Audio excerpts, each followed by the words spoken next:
Assalamu alaikum. A'udhu billahi minash shaitanir rajim. Bismillahir rahmanir rahim. Alhamdulillahi rabbil alameen. Rabbi shrah li sadri wa yassir li amri wahlul 'uqdatam min lisani yafqahu qawli waj'al li waziran min ahli Harun akhi ushdud bihi azri washriku fi amri kay nusabbihaka kaseera wa naskuraka kaseera innaka kunta bina basira. ربنا لا تؤاخذنا إن نسينا أو أخطأنا ربنا ولا تحمل علينا إسرا كما حملته على الذين من قبلنا ربنا ولا تحملنا ما لا طاقة لنا به واعف عنا واغفر لنا وارحمنا أنت مولانا فانصرنا على القوم الكافرين لا حول ولا قوة إلا بالله العلي العظيم وصلى اللهم على محمد وعلى آله وصحبه أجمعين والحمد لله رب العالمين. Welcome everyone. Inshallah, we will continue with the words. We are studying the 19th word on the messengership of the Prophet Muhammad, peace and blessings be upon him. And we were going through certain points on what the significance of his messengership should bring into our lives, where we should learn, get an example, a role model for us to work on ourselves, improve ourselves, get the meaning, not just live in pain and suffering of the transience of this world, but for good news and seek a future which is beneficial for us, something that is worthwhile and worth living a life in this world. And we discussed that the light which is the message, the revelation that he brings to us, gives meaning to each and every thing in this world. And we discussed how the intelligence, we spoke about that, how it can become something, an instrument for grief, sorrow, and sadness. If it does not receive that news, that light, that thing that would excite us, that happiness, then we would fall into sadness and sorrow. And also, what else did we discuss? Yes, how important it is to have the meaning in our lives and seeking his guidance, the guidance that we get from the scriptures and the message of the Prophet, inshallah. So we'll continue with the 6th droplet.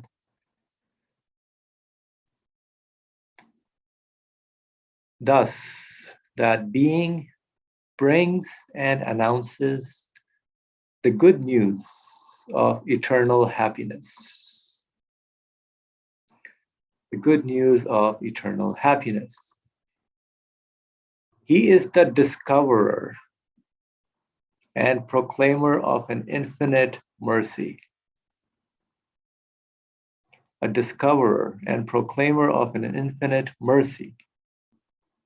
The herald and observer of the beauties of the sovereignty of dominicality.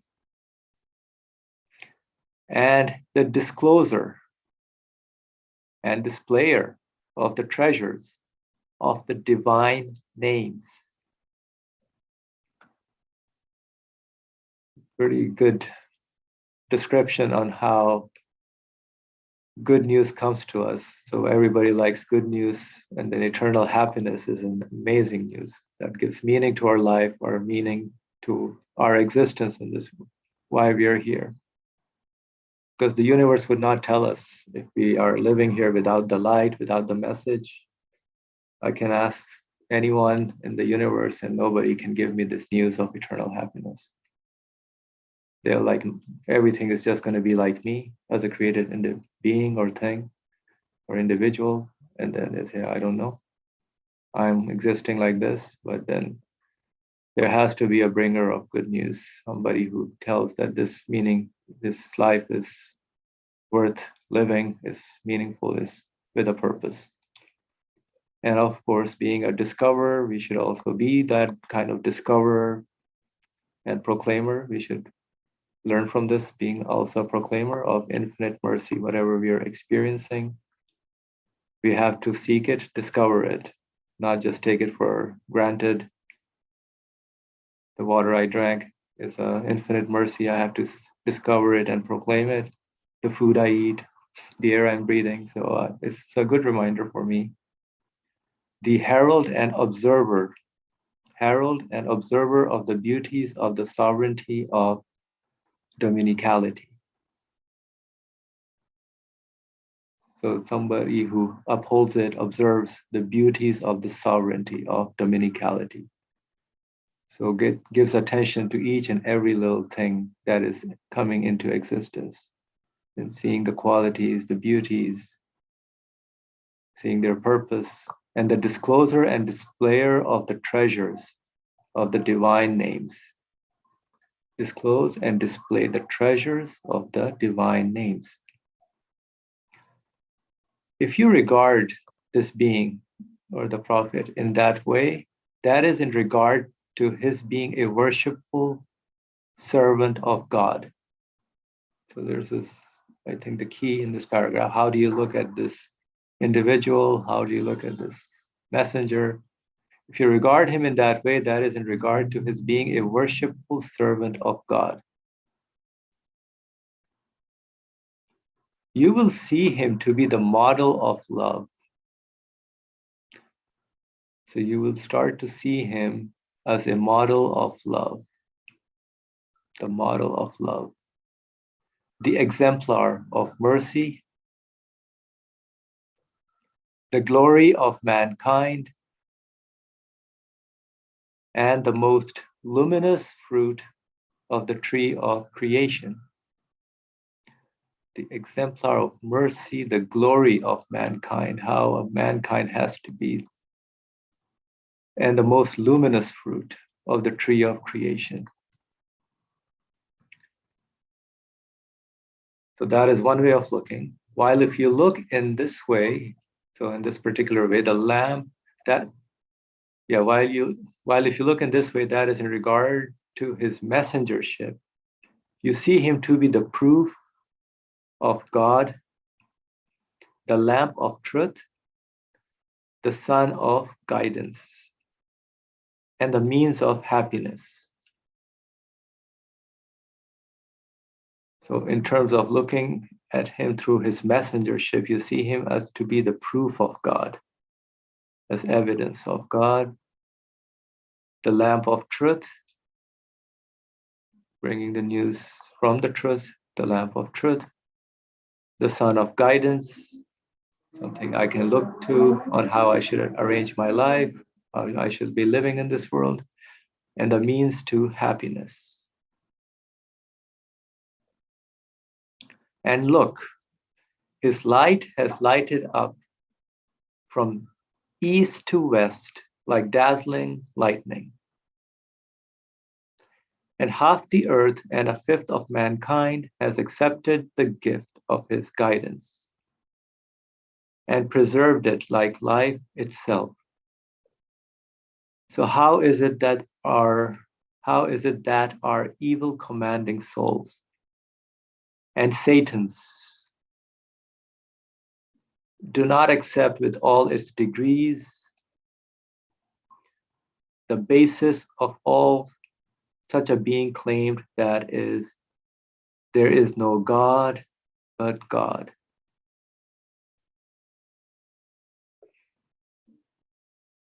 So with all the light that he brings, the message that he brings to us, his messengership, the revelation. Now, how is it that our evil commanding souls and Satans do not accept with all its degrees? Yeah, so how is it? It's a good question I would ask also, if anybody would like to answer this or make comments on it. How is it that our evil commanding souls and Satans do not accept with all its degrees? And what is this? With all its degrees. So false ideas are this, I guess, evil commanding souls with some desires that are not fulfilling the purpose of our existence, are come in various different forms, shapes, sizes, all different. So they're according to our every day we may face different kind of situations. So Fariha, you want to say something? Yeah, I'm glad you highlighted that and brought it up to our attention, because I'm wondering about the same thing. I don't understand. Okay, so the first part makes sense. How is it that our evil commanding souls and Satans do not accept? What are we not accepting? What is my evil commanding soul not accepting? And then it says the basis of all such a being claimed. Being is with capital B. So pretty much. It's referring to the prophet being. So that being brings and announces. So when this is interesting. Prophet, yeah. Oh, okay. Okay, so why am I not? Whatever he's inspired by, he's mentioning that based on his being the worshipful servant of God, his being the herald, discoverer, and proclaimer of infinite mercy. So there is some realization on his end as well. That's why, and he's claiming that the things cannot be the source of the happiness, or they cannot be the ones giving blessings or benefits. Gotcha. La ilaha illallah, there is no God but God. Mm-hmm. So this message for our evil commanding soul and the false idea, Satan's, which come in various degrees. So we become challenged sometimes. That's what I'm thinking. Yeah, no, that's right. And I think, why would I not accept it? Why would my evil commanding? Because I don't wanna let go over my, I don't want to submit.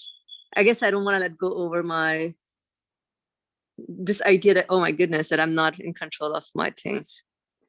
I think we discussed briefly this morning that, or was it this morning, or I don't know when, that. Yep, this morning about this. Believing in God is easy, and submitting is the challenge for us. Exactly.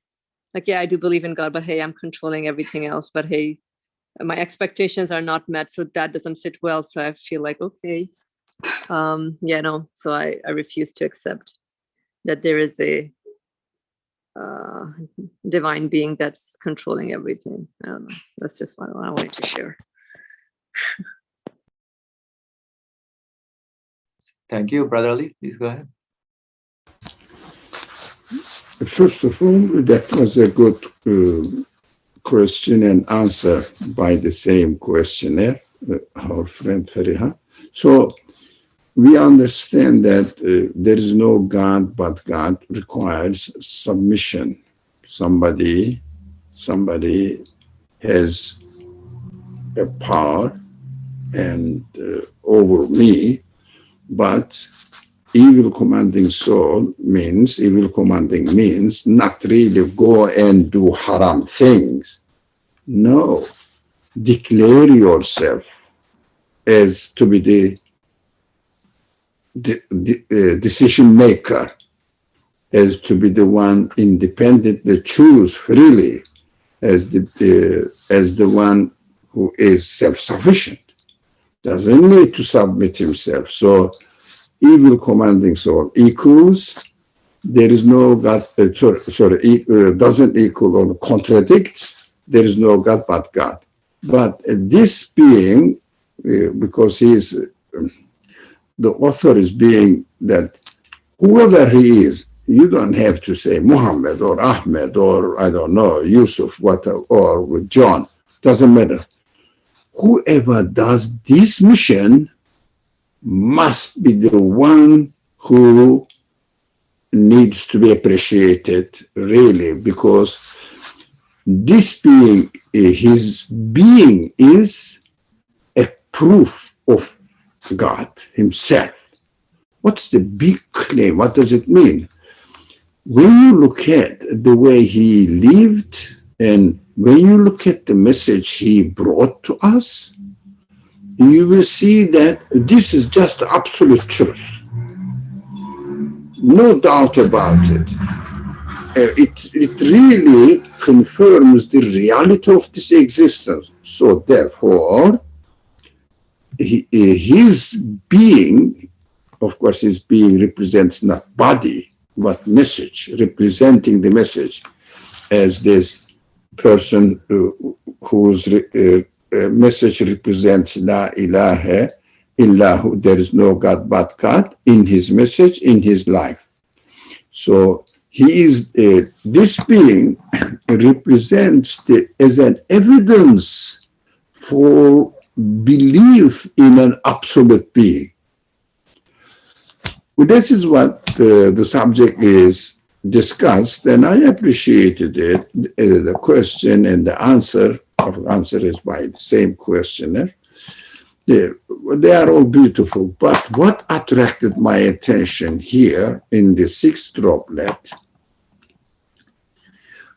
the Prophet is described in such a way that none of the Sirah books really deals with the life of the Prophet in this way. How honest he was, how respectful to his people, but for what? For the sake of what? What? Kind person, how courageous he was and how consistent he was. All right, these are good qualities, but none of them makes the person to be the messenger of God. But all these qualities now must be disclosed in the Sirah books, that his life announces the good news of eternal happiness. Not being kind to people. Yes, it is a good virtue. But is it materialist, humanist people also say it is good and you will feel happy about it? You don't have to be a prophet to be in this way. Just consistent within your own existence, that is enough. But what I wanted to say here, unfortunately, there is not yet any Sirah books presenting the life of the Prophet, of course, embellished with his message in the way that we read in the sixth droplet.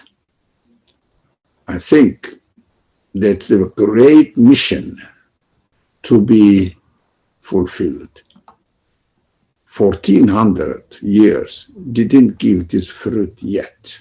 Maybe time is not ripe. We need to work hard to understand this.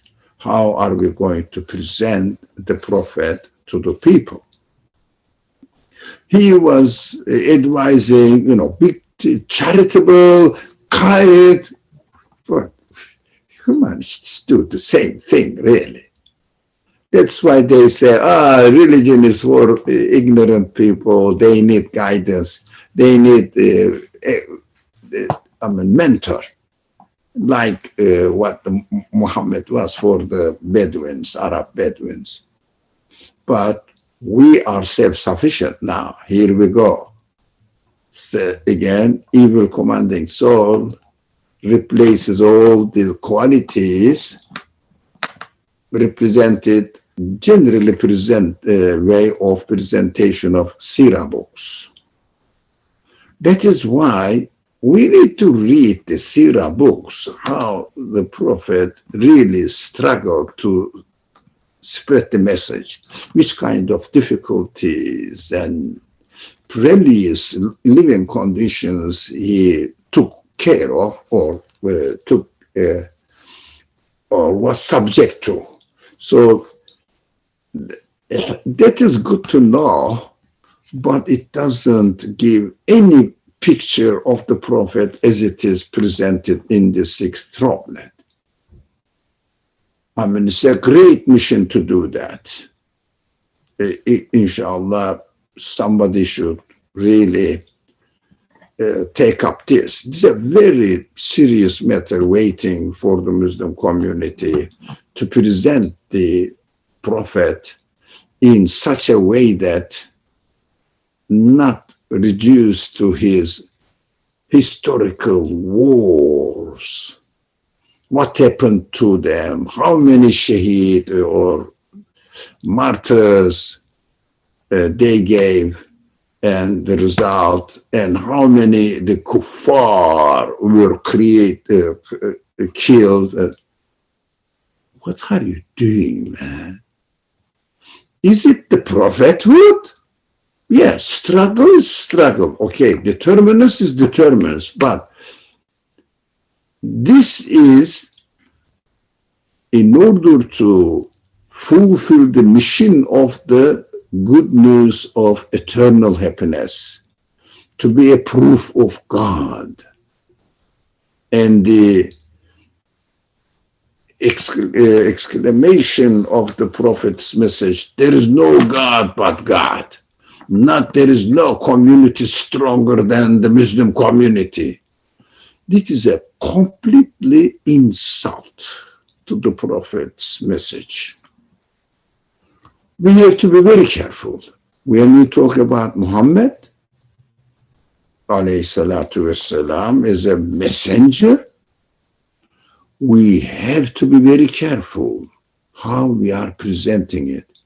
When we try to understand the narrations about his sayings and behavior, we have to see La ilaha illallah in them. That needs to be studied. MashaAllah, it's a very important mission. Inshallah, one of you here, or inshallah, these recordings will be read by many people and appreciated it. If not now, see, we don't know. We have to do our mission and leave it to God's decision. So we have to do it in the best way, the most serious way. We have to do this mission. Why? We are not talking to 4 people or 5 people in the group. We are leaving a heritage, legacy to those people who look for real meaning of the message of the Prophet.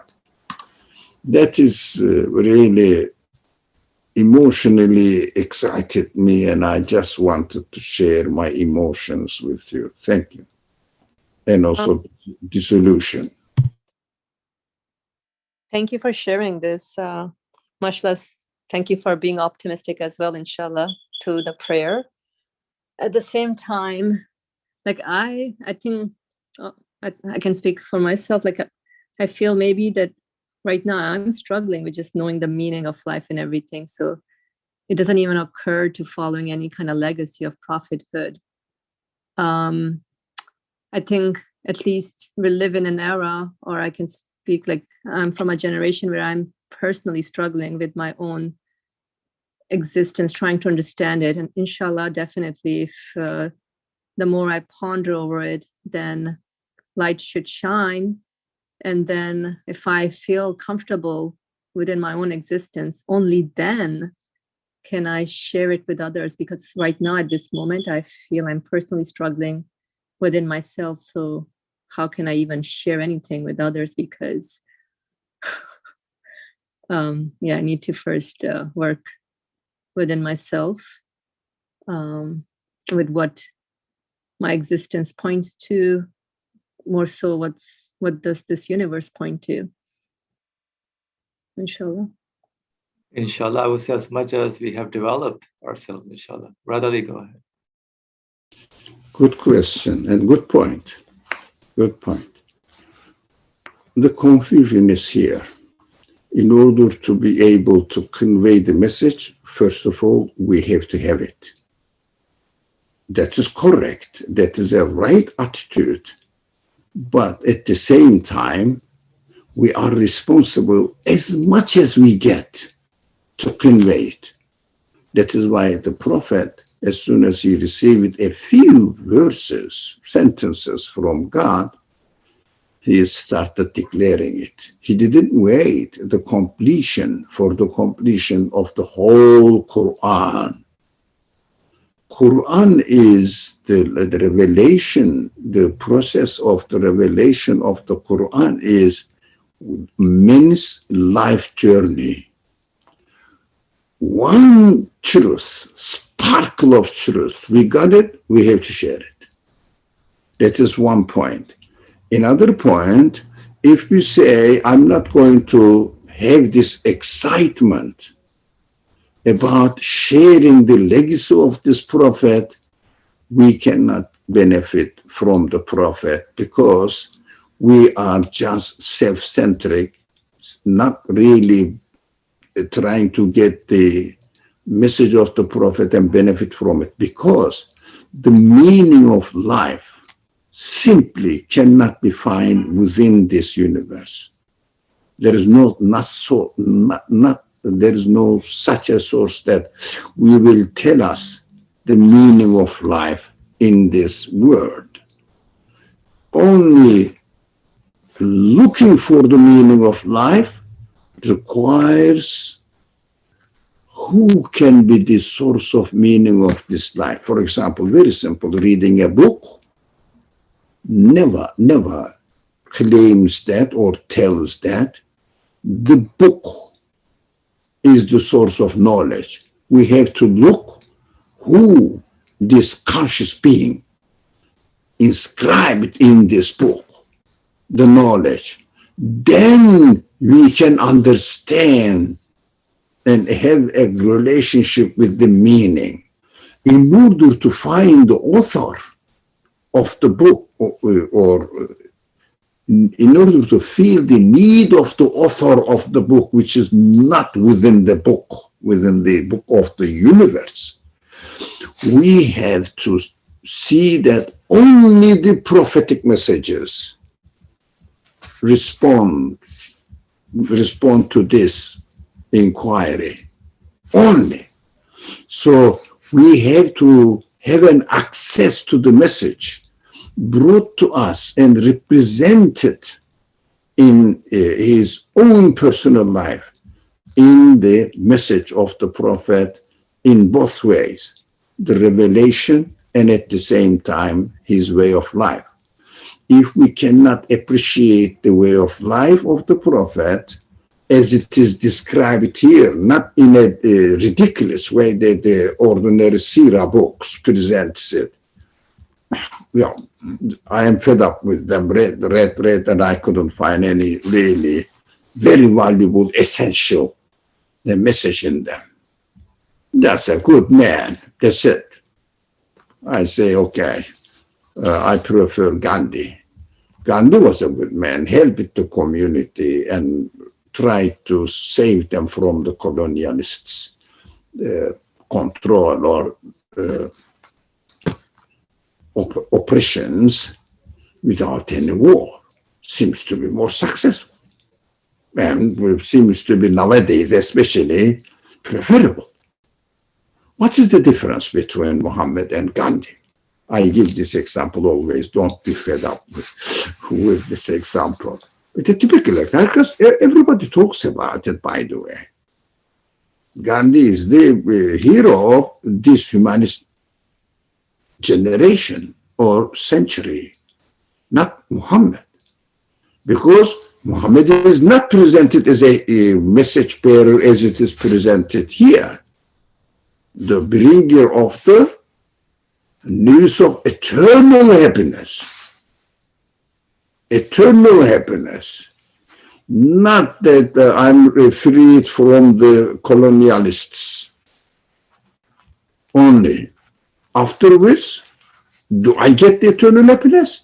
Okay, I'm free now. Look at Pakistan, Bangladesh, or Afghanistan are free now. India is free now. They have even their atomic bombs so that they can challenge people. Look, I'm powerful enough to destroy you. Who's happy there? Who's feeling the eternal happiness? How many people? I don't know, I'm not saying nobody, but here, one of us here, there is no need to mention, or not one of us really, as we go back to our just father, the first generation, our parents, here they are. How many of them really feeling the eternal happiness and demonstrating it and showing it to the people?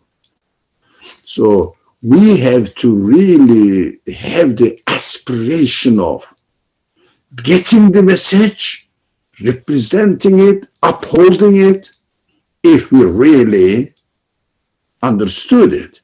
So if I keep complaining, no, I'm not perfect, no, I'm not perfect, we cannot go anywhere. The Prophet didn't wait until the completion of the Quran, as I mentioned earlier. So we have to have the excitement that, look, I am going to have this dinner and I am going to share it with the needy ones. If I don't hear this, if I don't feel this, how can I try to make the food better to present others? Just for myself, keep for myself, and claim that I have this one. No excitement. Without sharing, we are social beings. Without sharing, we cannot really experience the excitement. And if we don't experience the excitement, we will never be satisfied. That's my experience. Whenever I feel that I'm preparing a dinner for my friends, then tomorrow I'm going to invite those people who are in New York, that I really we are going to have a dinner with our friends. So come and join us. So I am in the preparation, excitement of the preparation. Of course, this excitement really gives me the energy to do it even more and find myself that I am a different person. This is just a material example. Can you imagine with sharing the eternal happiness with my friends?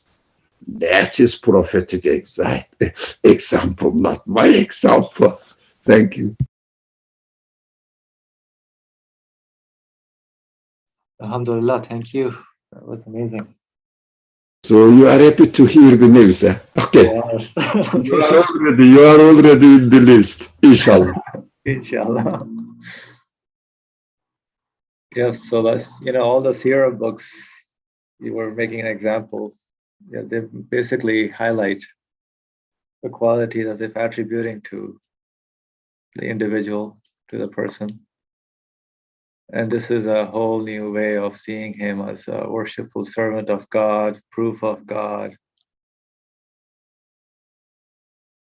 by proclaiming, discovering, heralding, observing.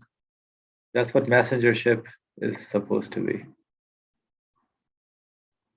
Inshallah. All the good qualities, all the good qualities that we are proud of, yes, is the result of being a messenger.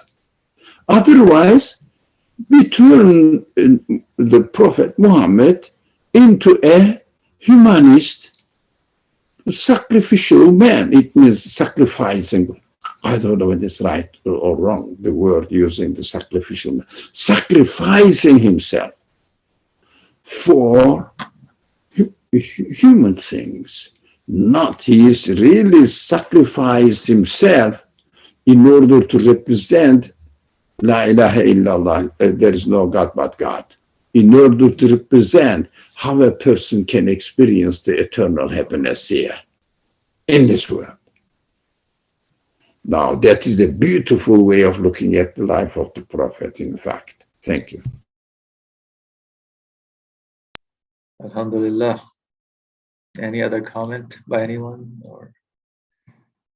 So we'll go to the 7th droplet, inshallah. Now, consider how eradicating in no time at all their evil savage customs and habits to which they were fanatically attached. He decked out the various wild, unyielding peoples of that broad peninsula with all the finest virtues. Decked out the various wild, unyielding peoples of that broad peninsula with all the finest virtues, and made them teachers of all the world and masters to the civilized nations. So made them teachers of all the world and masters to the civilized nations. See, it was not an outward domination. He conquered and subjugated their minds, spirits, hearts, and souls. He became the beloved of hearts, the teacher of minds, the trainer of souls, the ruler of spirits.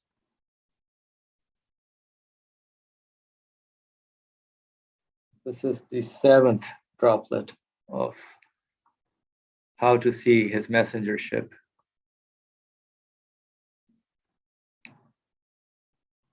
So starting off referring to his immediate time frame where no culture, no civilization, savage customs and habits were immediately impacted. So he decked out the various wild unyielding peoples of that broad peninsula with all the finest virtues, so gave meaning and purpose to life, to existence. And the good part is made them teachers of all the world and masters to the civilized nations. So it was not an outward domination. So just not something outwardly just acting it out, but it's internal, conquered and subjugated their minds, spirits, hearts, and souls. So the human being's perception, his inner understanding, his way of seeing the world changed with the message that he brings as a messenger. And then that's how he becomes the beloved of hearts, the teacher of minds, the trainer of souls, the ruler of spirits. Interesting. Yeah, it's all basically beloved of hearts, teacher of minds, all the human internal qualities, nothing to do with the outward behavior, or although that would come along with that. If one is convinced and satisfied, heart is at rest, soul is satisfied, or the spirit is satisfied, then he can be a good teacher.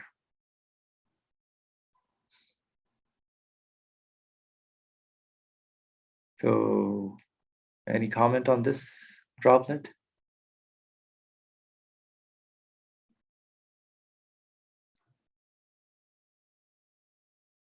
This is interesting. The prophet was sending certain group of people, 40, 60, 30 people, to convey the message to a tribe. Not one person only, of course, but depending on the case. So he was expecting that definitely the chieftains of the tribes will oppose them, not them communicate with the people of the tribe. So this aspect was taken into consideration, and that is why they have to say, look, we are going to speak to the people, and 1, 2, 3 chieftains or nobles, they call them nobles themselves, they call themselves nobles, of them, look, you shut up, 40 people are here, we are not going to fight with the people, but with you. If you really oppose it, let us speak to people, convey the message. In order to show that the Prophet's valor, this brave, the companions, how brave they were,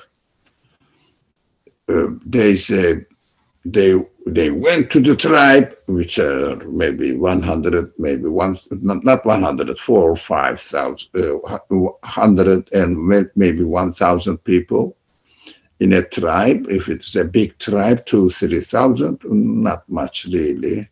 That many. History describes this in this way. I don't know, I haven't seen them, but history describes that 40 people, 30 people will go there to fight with 1,000 people, 500 people.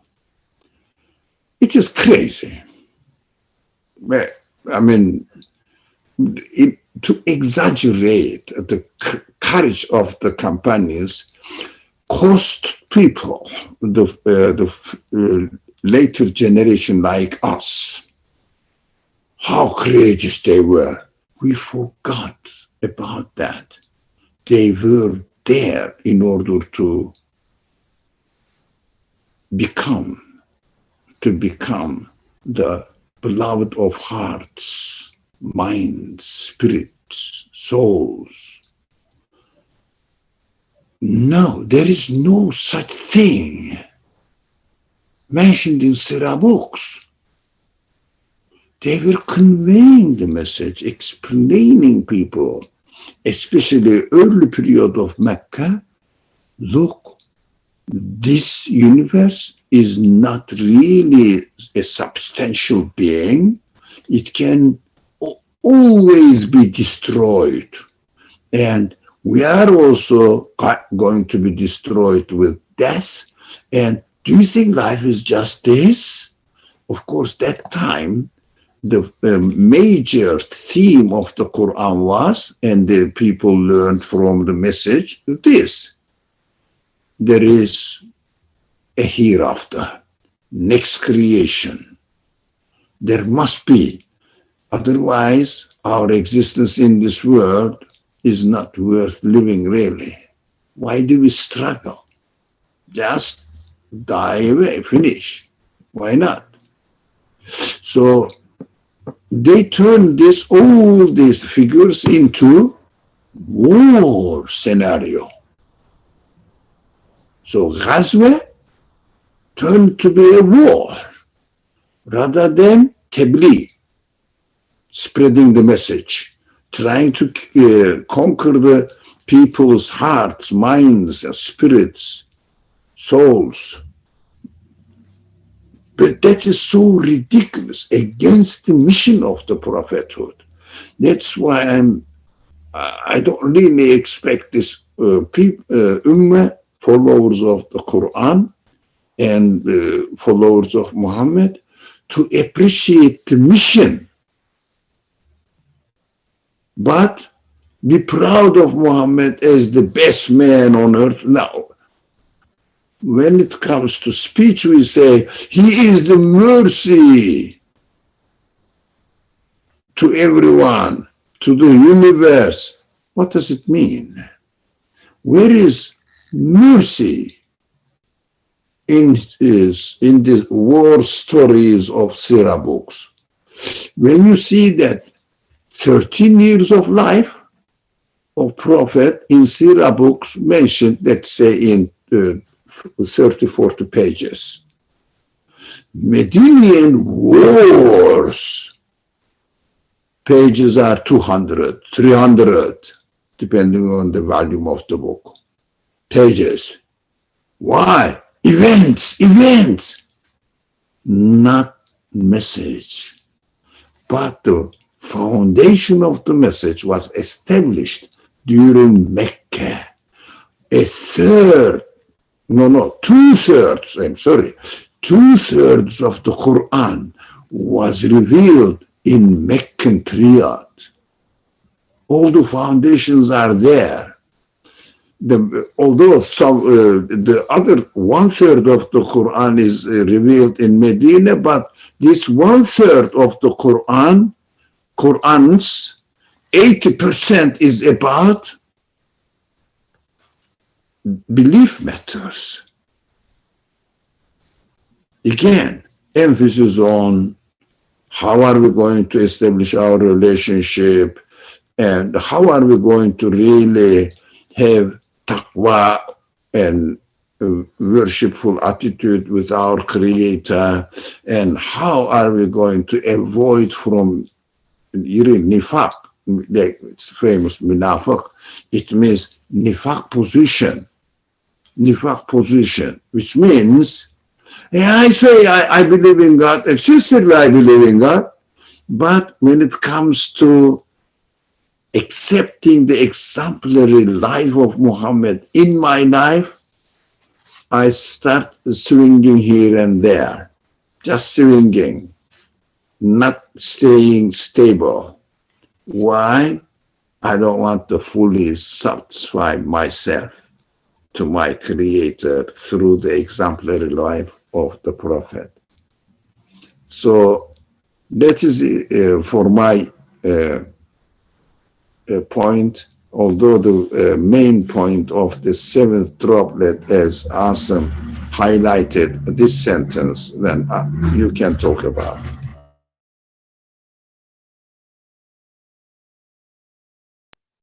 Alhamdulillah, thank you.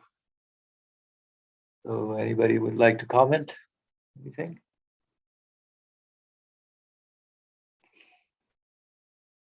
On the 7th droplet?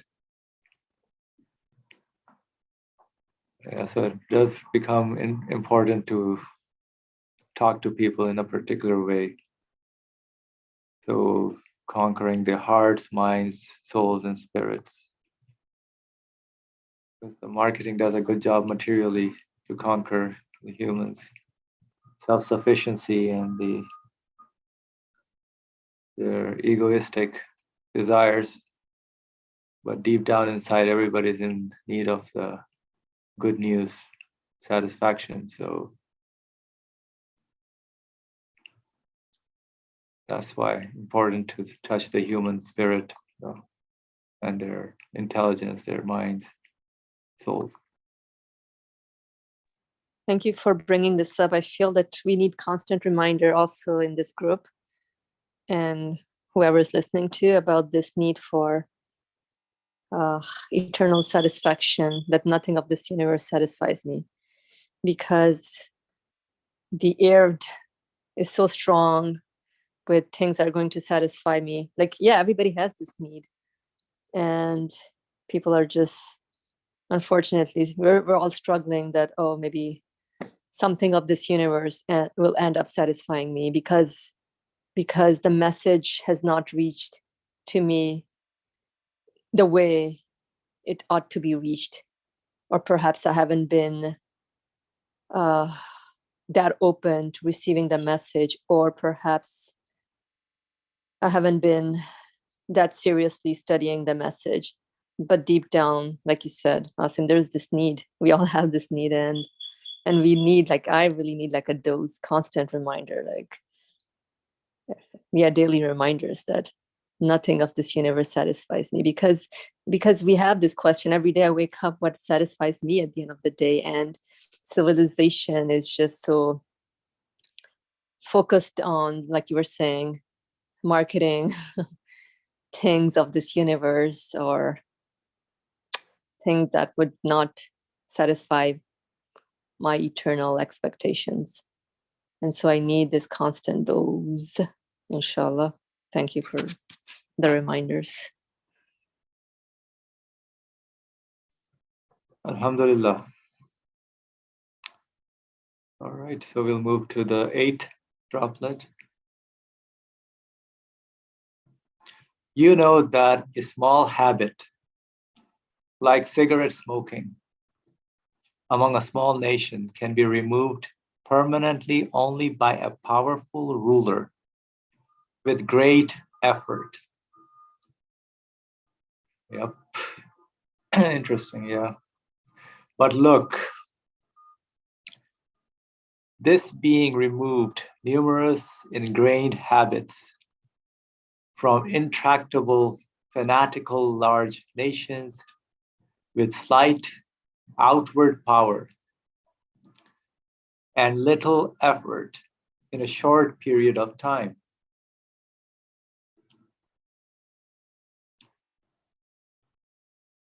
In a short period of time, and in their place, he so established exalted qualities that they became as firm as if they had mingled with their very blood.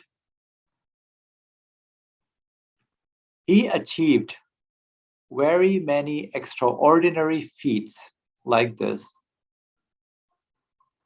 Thus, we present the Arabian Peninsula as a challenge to those who refuse to see the testimony of the blessed age of the Prophet. The testimony of the blessed age of the Prophet. Let them each take 100 philosophers. Go there and strive for 100 years. Would they be able to carry out in that time 100th of what he achieved in a year?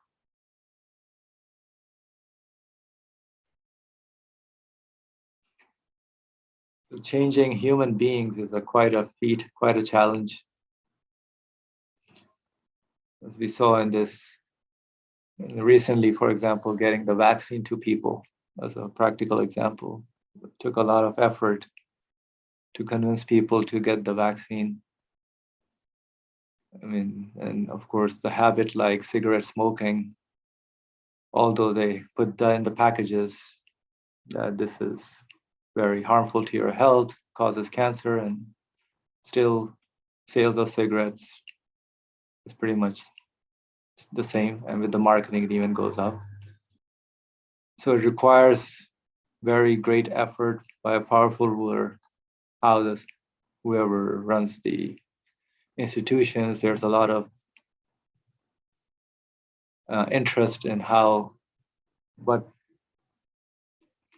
needs to sell, what products need to go into the market, what should go into the minds of people. So there are strategists who work on those things.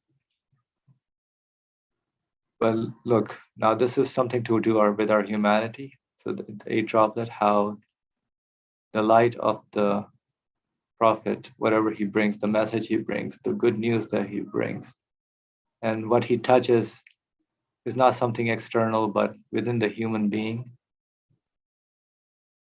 Removing those habits, that numerous ingrained habits, basically worldview, how one sees the world in a very short period of time. Once the message, the truth gets to the human being, someone I understand, or whoever understands, in a short period of time, they become as firm as if they had mingled with their very blood. So one is convinced, then one starts to see the world according to what its reality is. I know it sounds a little very strange how I'm saying it, so sorry about that. So he achieved very many extraordinary feats like this. Thus, we present the Arabian Peninsula as a challenge to those who refuse to see the testimony of the blessed age of the Prophet.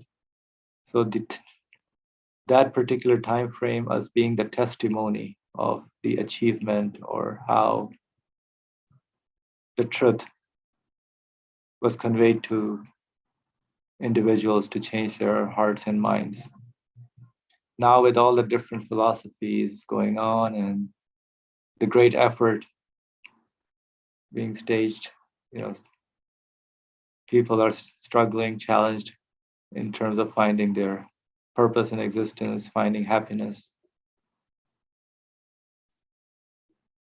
But I think there's a point here being made about how fast, because the message is so powerful that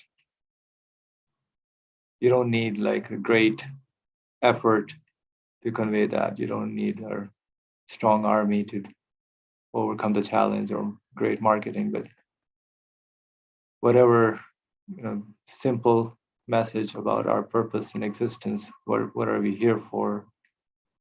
Things are not the source of any qualities, but they are given the qualities. La ilaha illallah is a simple, straightforward message. And that is, I think, how this miraculous change happens. That's the testimony of the blessed age of the Prophet is brought here. But I would love to hear other comments. Please go ahead. Brother Ali, go ahead. The colonizers, it's interesting that they were very powerful and colonized the people and practically enslaved them. They understood that there is a tension between the colonizers and the people, and they are not going to really accept the values of these colonizers. But what happened afterwards, they realized this actually, the mystery of this, and they left, the colonizers left it. And then followed conquering the hearts, minds of the people. Hearts through music, film, and videos, and other means, fashion, etc. And the minds of the people is preparing everything in order to teach them materialistic, secular education. So all the education institutions in the Muslim world, even all the world, is based on secular education, atheistic education, whatever you call it. So through that, they started conquering the minds, and they found out that this is a permanent solution, man, to enslave the people. Look, we are all enslaved of these ideologies and this way of life. Go and see the Muslim world. Those who can afford it, they can just imitate the European way of life, materialist way of life. And apart from the elements and ingredients of the cultural heritage, customs, the rest is, all the values are really essentially materialist values, secular values. So if we want also to educate ourselves, first of all, we have to educate our spirit, first of all, by spending time on educating myself. For example, we say that we want something, happiness, whatever. I mean, I don't want to refer a particular verse that a friend of ours here used, meaning for life. How much time do we spend to search for it? How much time a day? A couple of hours in a week? Yeah, that much. But are we really looking for solution? That is another problem, but I'm not talking personally. But really, we have to spare time to understand the message of the Quran so that I will understand the life of Muhammad. Without understanding the message of the Quran, how can you understand what this person, the messenger, did in his life? Of course, if we don't understand the Quran, the message of the Quran, as the message really in its totality brings to me,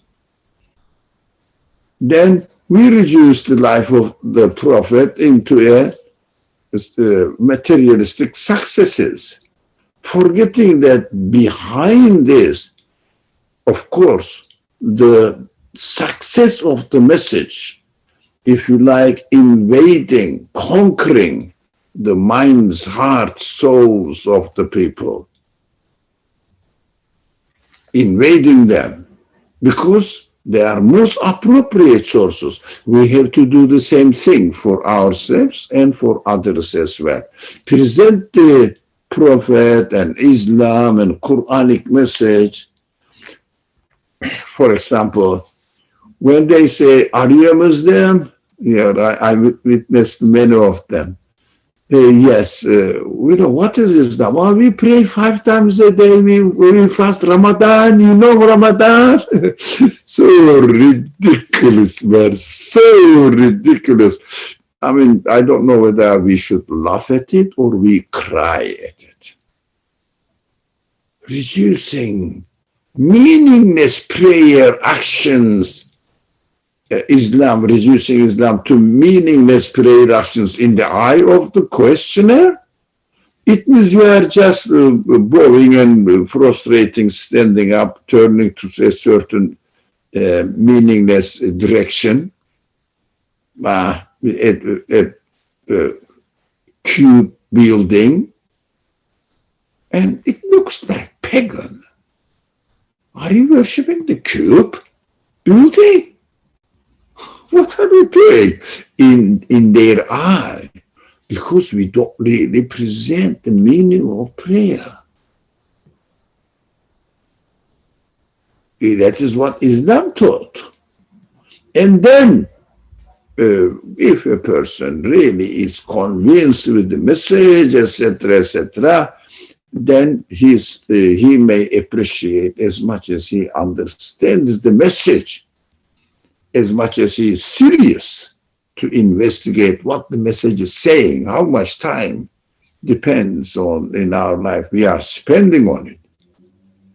I am not accusing that we don't really study 8 hours a day Quran or other sources which help us understand the Quran.